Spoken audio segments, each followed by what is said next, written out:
j'attire votre attention sur le fait qu'il faut qu'on travaille différemment. Elle l'a très bien dit, ma collègue du DAC. C'est-à-dire qu'on mette les gens au bon endroit pour faire ce qu'ils font avec un système qui change complètement. Par contre, ouvrir les écoles, il faut aussi que les orthophonistes, qui sont mes collègues, travaillent autrement. On ne peut plus avoir des files actives. Les psychiatres font la même chose. Ils ont des files actives faibles avec des temps de prise en charge très longs. On ne peut plus faire ça. Moi, je fais des visites une fois par an sur certains patients qui sont vus par l'infirmier tous les jours. Et quand je dis ça à mes collègues qui sortent de la fac, ils ouvrent les yeux en disant « Mais comment tu fais ?» Je dis « Parce que c'est Rapprochez votre micro, s'il vous plaît. Il y a une personne qui est prise en charge et il y en a 9 qui ne le sont pas. Donc je suis d'accord, mais il faut qu'on se transforme dans la manière de travailler. Voilà. Même avec la meilleure volonté du monde, rechercher des ressources qui ne sont pas existantes, c'est compliqué. Ça y est, il faut changer notre manière de faire, madame. Très clairement, il faut vraiment changer, parce que sinon, on va être désespéré. Il y aura plein de systèmes de coordination, mais il n'y aura personne pour faire le boulot.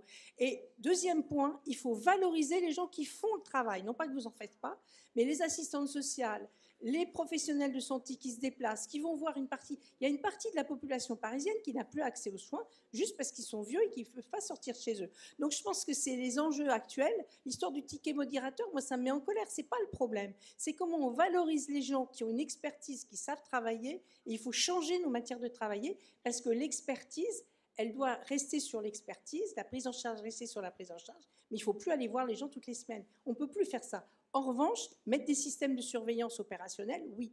Oui, j'ai juste un point qui me paraît super important dans les réseaux de soins, c'est que, alors moi je suis peut-être de la vieille école en fait, quand j'ai un problème, j'appelle un copain.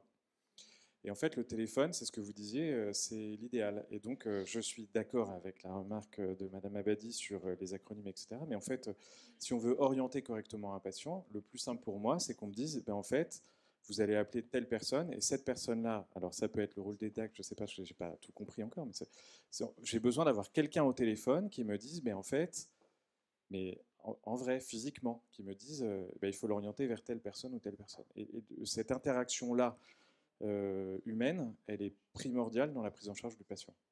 Pour moi, en tout cas. C'est pour ça, enfin, c'est entre autres pour ça que les DAC, alors je rejoins sur les acronymes, c'était l'enfer. Moi, j'ai croisé des médecins qui m'ont dit, Sylvie, je ne sais même plus à qui m'adresser. C'est pour ça que les DAC ont été créés. C'est un dispositif, c'est pas lui qui va tout faire, mais en tout cas, on peut plus vous dire non. En fait, c'est le DAC qui dit oui. Je dis souvent, ça permet de mieux comprendre. On prend votre question. C'est pas forcément nous qui allons la traiter, c'est pas forcément nous qui allons à domicile pour cette situation, mais en tout cas, nous sommes missionnés pour trouver la réponse et vous faire un retour. Une fois qu'on a fait ça, un médecin, logiquement, il a trouvé une petite simplification quand même dans les dispositifs. Maintenant, ils appellent. Alors, ça a été compliqué pour les DAC au début, mes salariés m'ont dit « Mais non, c'est pas pour nous ça, pourquoi ils nous appellent pour ça ?» J'ai dit « On a changé. Cette mission 1 change par rapport au réseau de santé, parce qu'avant, il fallait être inclus, pas inclus. C'était infernal pour le médecin. Aujourd'hui, c'est vraiment un challenge de dire, et y compris pour les derniers DAC, parce que les derniers DAC, c'est 2023, donc on est quand même sur... les derniers DAC, c'est le Grand Est pour moi. Je ne sais plus où est parti le Grand Est. Si, le Grand Est est là, je les avais perdus. Le Grand Est, finalement, les DAC, c'est 2023. Donc c'est un changement de paradigme, se dire il y a enfin un dispositif. On arrête quand même 5 ou 6 acronymes qui étaient présents. On simplifie et donc on a un réflexe, on appelle le DAC. C'est peut-être pas forcément lui, mais en tout cas, c'est sa mission de trouver la réponse. Alors, je finis juste, et après, ça n'apporte pas de réponse de votre part, mais donc je suis médecin à Necker, je m'occupe d'enfants polypathologiques qui ont des trachéotomies, qui viennent de toute la France. Et j'apprends aujourd'hui, grâce à la filière, qu'il y a des DAC. Je suis ravi. Je fais quand même partie de ces 45 personnes qui ont répondu et qui n'avaient jamais entendu le nom. Et donc, je remercie la filière pour l'organisation, je vous remercie d'être là, et puis je suis... impatient de commencer la coopération. Juste ces quelques infos prouvent que le thème était bien choisi. Et la question qui va se poser, c'est de savoir jusqu'où on remonte pour essayer de développer des outils ou de proposer le développement d'outils qui soient unifiés pour tout le monde. En fait, encore une fois, on a vu qu'il y avait énormément d'outils qui existent partout, dans tous les sens, des brochures. Et en fait, ici, des mondes qui se côtoient et s'ignorent en parallèle réellement. Oui. Oui, je voulais juste rebondir sur ce qu'a dit M. Briec. En fait, c'est vrai qu'en étant parent d'enfants malades, j'ai jamais été aussi rassurée quand on m'a dit qu'on ne savait pas ce qu'avait Alice, comment elle allait être guérie. Et en fait, je trouve que c'est là aussi le lien hôpital, ville, c'est aussi de se rendre compte de vos limites. On vient en tant que parent et on attend des réponses et parfois il n'y a pas de réponse. Et c'est rassurant aussi pour le parent de savoir qu'il n'y a pas de réponse, ça nous aide à avancer. Mais je crois que c'est là aussi les limites de chacun, entre le médecin traitant et tout, c'est de reconnaître sa propre limite et aller chercher l'information. Juste, si on sait tous reconnaître la même chose en même temps, parce qu'on se connaît tous, c'est plus facile. Donc je remercie les collègues de Neckar d'être là pour découvrir les DAC, puisque à Lagny-sur-Marne, la CPTS et le DAC sont dans le même lieu que le réseau de santé que j'avais tenté de mettre il y a 15 ans en place. Il n'était pas thématique, mais il était d'organiser ces soins tous ensemble. On avait plus de 100 adhérents entre la ville et l'hôpital. On l'avait appelé Santé, Soigner, Agir, nous tous ensemble. Et on n'a jamais été financé parce qu'on était trop en avance. Donc ce qui est en train d'arriver aujourd'hui, c'est ce que nous, professionnels, nous attendons depuis 10, 15, 20 ans, une organisation de soins qui partent du territoire. Alors, une deuxième remarque, c'est demain, il y a l'intelligence artificielle, mais demain, on va avoir trop de professionnels de santé. Parce que l'adresse dit qu'en 2050, on aura enfin assez de médecins. Sauf qu'en 2050, je me demande ce qu'ils vont foutre si c'est l'intelligence artificielle qui fait le diagnostic. Donc bien entendu, on a besoin d'humains là-dedans. Et l'humain, ça suppose qu'on se connaisse, qu'on se reconnaisse, qu'on travaille ensemble et qu'on ait une confiance. Et la confiance, elle ne se décrète pas, elle se construit par la rencontre. Et c'est ce qu'on est en train de faire ici, c'est ça qui me semble le plus important. C'est pour ça que je suis là en tout cas. Juste pour rejoindre ce que vous disiez, effectivement, c'est important, cette reconnaissance des limites. Mais une fois qu'on a dit ça, enfin, on a des familles aussi, hein, pour le coup, qui nous disent, mais voilà, on sait, c'est pas fini, parce que l'accompagnement, il n'est pas que médical. Et c'est là où on se dit, ok, sur la partie médicale, on sait. Par contre, la famille ou le professionnel va dire, oui, mais au niveau médico-social, il y a besoin du lien avec le dossier MDPH, on n'y arrive pas, comment ça se passe? Et finalement, au niveau social, et puis j'ai mon boulot, j'ai une problématique, parce qu'il va falloir que j'ai une compensation. Tout ça, c'est un 360. Ça évite le fait d'appeler le DAC, ça évite en fait à cette famille de se dire, il faut que je fasse tout le parcours médical, médico-social, social. J'ai au moins un acteur qui va me mettre en relation et je ne vais pas faire 50 numéros. En fait, c'est ça l'objectif aussi. C'est d'arrêter en fait que les professionnels et les familles téléphonent à 50 personnes, qui les renvoient sur des autres. Et ça, c'est quand même, c'est pour moi une amélioration. Je n'ai pas dit qu'on était tous bons en France, je ne les connais pas tous, mais en tout cas, c'est l'objectif de notre quotidien. On est plus ou moins mature, je pense qu'il y a des DAC qui fonctionnent plus ou moins bien, comme toute organisation. Mais en tout cas, je sens que sur ce point-là, on avance et on essaye d'être au service. C'est vraiment un paradigme un peu différent. Je trouve que, en tout cas, il faut qu'on transforme l'essai. Et effectivement, qu'on ait ces liens avec ces autres organisations pour éviter de marcher en silo, ce qui est infernal pour tout le monde. Souvent, on a des gouvernances d'associations partagées. Si je prends mon exemple, je suis au bureau de la CPTS. Donc je vais forcément avoir ces liens, j'en ai pas parlé tout à l'heure, parce que c'est plus sur notre territoire, mais c'est des liens forts qui permettent d'avoir des projets complémentaires et non pas dans une concurrence en fait, de projets qui est infernale pour et le professionnel de santé, et pire pour le patient qui, lui, se dit, mais en fait, personne ne s'occupe de rien, finalement. Un des axes présomptifs du PNMR4, ça va être justement de renforcer les liens ville-hôpital. Si on recentre un petit peu sur les maladies rares, je pense qu'il y a un petit peu de travail. Enfin, c'est aussi ce qu'on constate ici. Donc, il y a des choses qui marchent plutôt bien. Enfin, la HAD, c'est vrai que c'est un outil lequel qui est plus souple d'utilisation. C'est vrai que par contre, il y a plein d'outils dont on ignorait l'existence. Est-ce qu'on pourrait imaginer aussi d'en supprimer plein de ces structures pour les regrouper sous une seule? C'est une question un peu... Est-ce qu'on pourrait imaginer justement de faire un peu de vide, encore une fois, pour avoir quelques outils seulement qui regrouperaient, qui permettraient une coordination, effectivement, une réorientation? Je pense que c'est bon, c'est teasing votre question, mais il faut quand même donner un peu la chance à une réforme des organisations. Alors, probablement notre président s'est un peu perdu en route sur le plan santé 2022. Mais moi, quand j'ai vu ce plan santé 2022, je l'ai lu parce que j'avais à en rendre compte. Et franchement, j'étais heureuse. Pour une fois, on parlait des problèmes. C'est-à-dire que le système de santé change et qu'il faut organiser autrement. Et je donne leur chance au DAC, même s'il y a des gros trous dans la raquette, notamment sur la sur le calendrier. C'est-à-dire que moi, j'ai besoin, quand il y a une sortie d'un de mes patients à l'hôpital, d'organisation qui se fait rapidement. Le service social de l'hôpital, il fait ce qu'il peut, mais il travaille de plus en plus rapidement et en plus, l'anticipation n'est pas toujours au rendez-vous. Et donc, ça veut dire qu'il y a un trou dans la raquette pour les 3 premières semaines. Je veux dire, c'est la réalité. Et les financements du DAC, je vais défendre votre structure, ils sont à moyen constant et ce n'est pas maintenant qu'on va leur donner plus d'argent. Donc, ce que je veux dire, c'est qu'on est conscient qu'il faut faire plus avec moins. Et ça va être comme ça pendant quelques années. Je ne suis pas à départ parlementaire, mais c'est clair. En revanche, on peut faire mieux vraiment en travaillant ensemble. Et je pense que cette matinée y sert, parce que vous ne connaissez pas les acronymes, mais ils vont plus changer pendant un moment, réellement. Parce que la réforme, mais la réforme qui consiste à dire sur le territoire, et ils sont aussi sur un territoire, même si c'est un peu l'administration française, tout ce qu'on veut. Sur un territoire, on est au plus près des gens. Et nous, on existe depuis 2020 ou 2019. Et ça commence à prendre, et c'est compliqué à mener. Mais on a donné une chance à quelque chose qui n'est pas concentré complètement, qui est sur du territoire.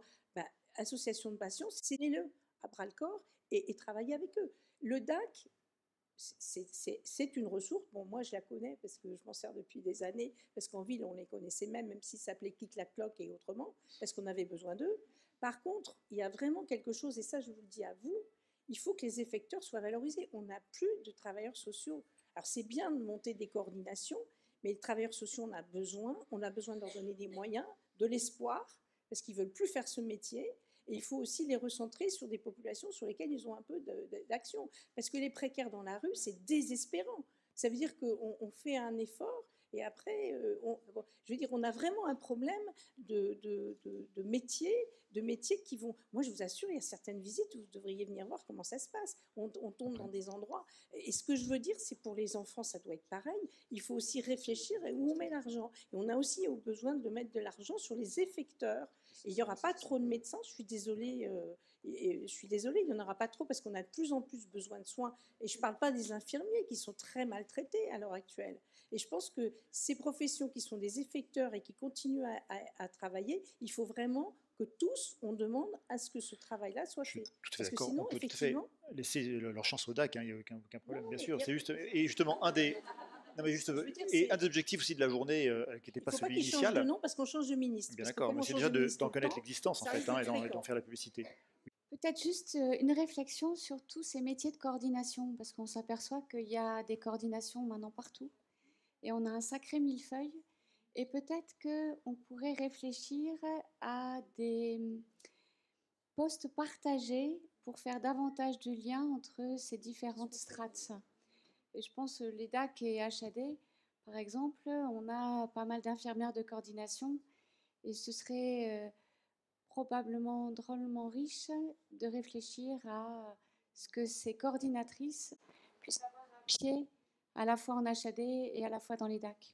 C'est une des questions en ligne, justement, c'était est-ce qu'il y avait une place pour des infirmiers et infirmières de pratique avancée, par exemple, qui pourraient faire des pré-tris de patients, des réorientations pour éventuellement soit soulager des listes de consultation, soit éviter peut-être des prises d'avis inutiles ou superflues ou en doublon, par exemple.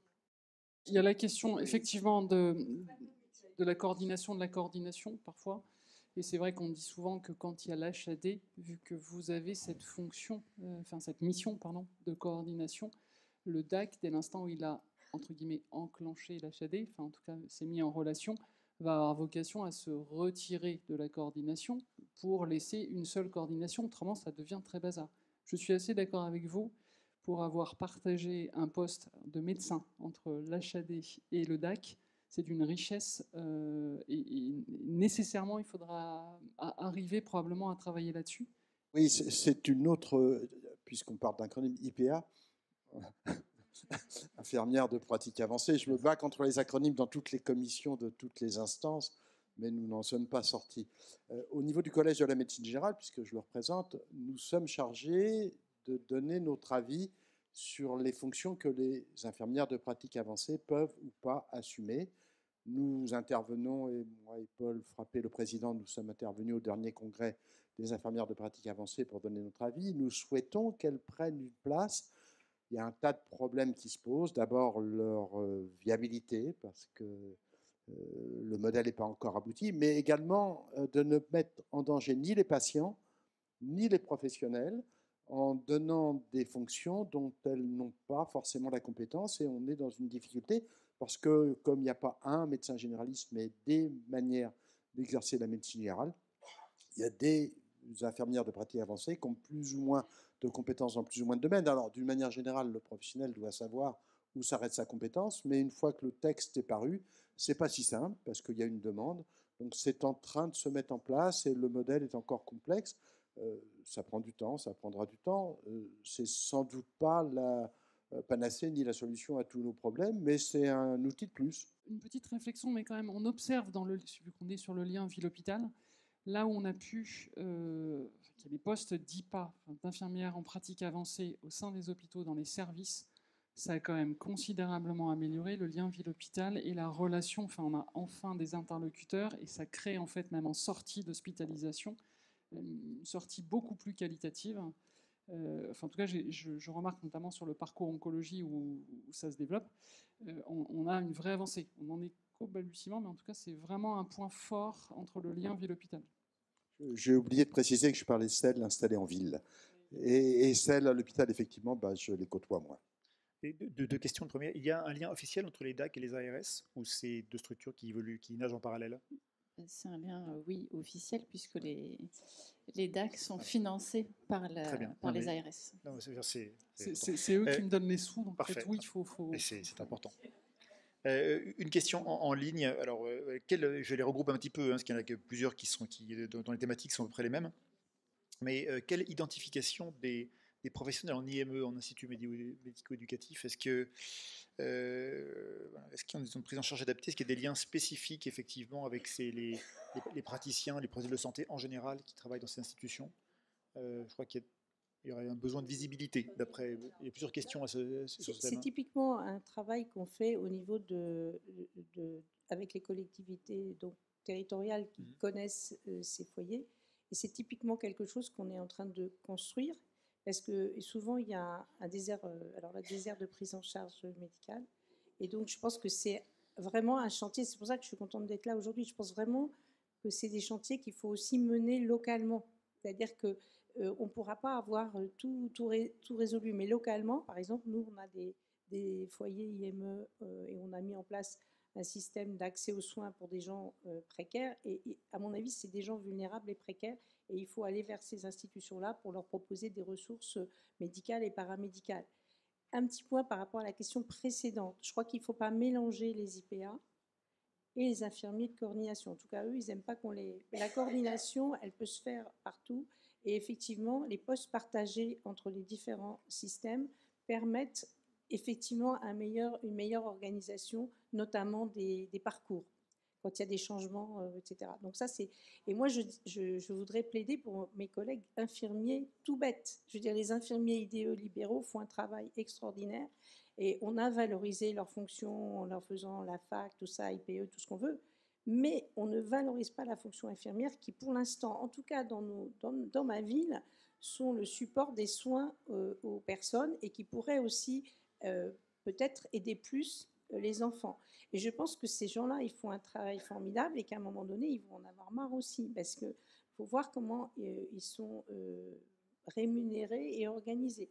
Ils parcourent nos villes à vélo et à pied et ils vont voir des gens tous les jours qui, sinon, ne seraient pas pris en charge. Donc je pense qu'il faut aussi retravailler la manière dont les circuits de soins se font. Parce que sinon, effectivement, ils vont aussi se décourager et lâcher les malades. Donc je pense qu'il faut vraiment réfléchir à tous les points du système de soins et encourager les gens qui s'y collent et qui effectivement prennent en charge les patients lourds. Bonjour, je suis Elisa Friedlander, je suis responsable d'un CCMR à la Pitié dans le réseau Horar. Et je rebondis sur ce que vous avez dit, madame, sur Necker qui était dur à joindre et les services qui étaient... Et je ne parle pas au nom de Necker, où je ne suis pas complètement, mais de la Pitié et de tous autres.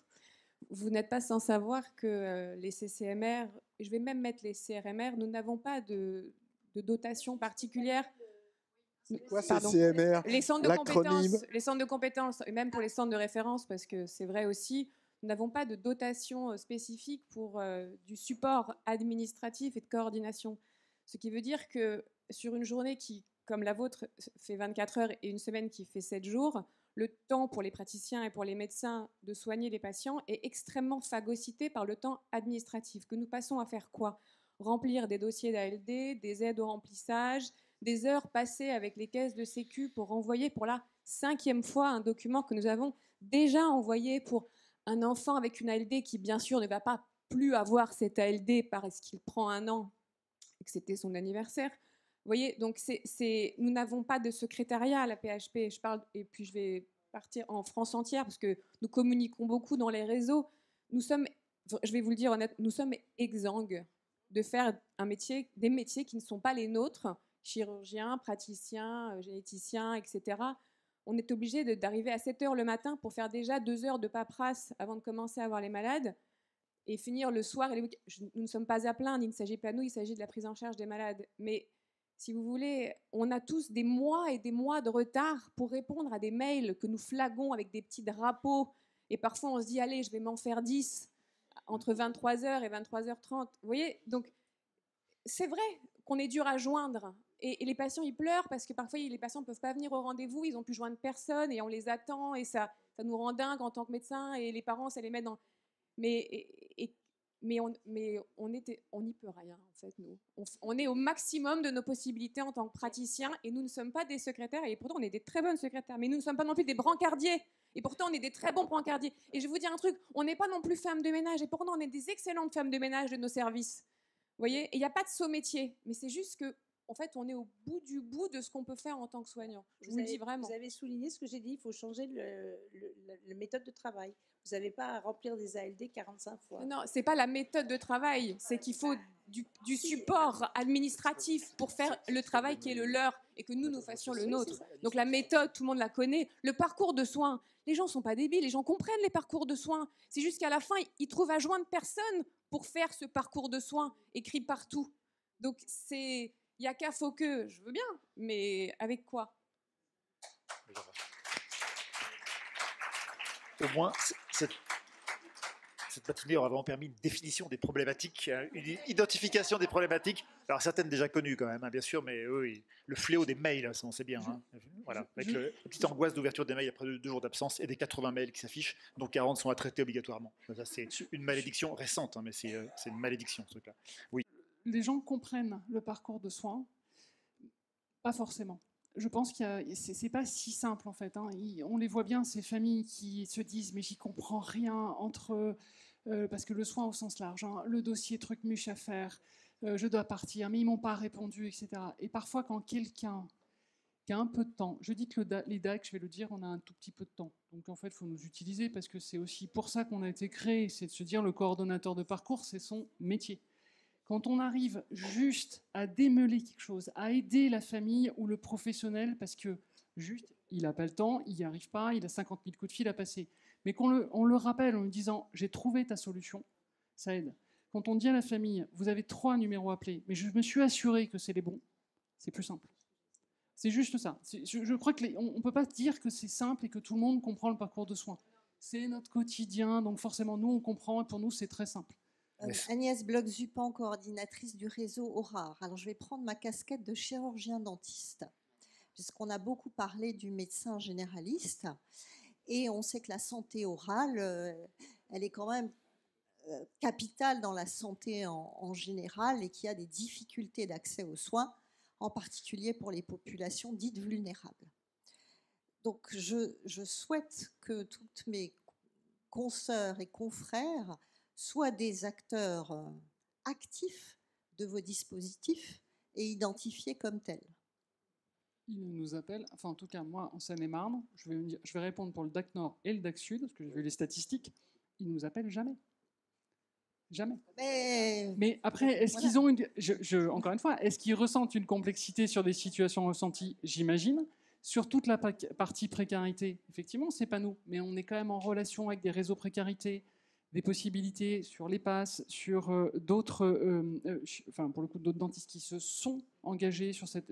Mais ça, c'est de la finesse en fait de carnet d'adresses qu'on essaye de construire. Parfois, on n'a pas la réponse tout de suite. Hein, on n'est pas des magiciens non plus, mais on s'engage à chercher. Et souvent, le chirurgien dentiste, il a juste sa file qui avance et il n'a pas le temps en fait, d'arriver à trouver la bonne solution. Je pense qu'il y a un gros travail entre professionnels de santé, de coordination déjà de ces parcours. Déjà, merci beaucoup à l'Institut Imagine de nous avoir accueillis, à Classe Hôtesse pour l'accueil, au traiteur Grand Chemin à côté, à Unique Production pour la technique. Merci beaucoup de nous avoir suivis en ligne aussi parce qu'il y avait beaucoup de monde. On a surtout défini des problèmes. Donc après, voilà, on est ouvert à toutes les suggestions pour essayer d'organiser et de remonter le plus haut possible pour unifier les outils, pour faire connaître tout le monde. Merci encore à toute l'équipe de la filière aussi pour ce travail pour aujourd'hui et au quotidien. Merci beaucoup de tous les efforts.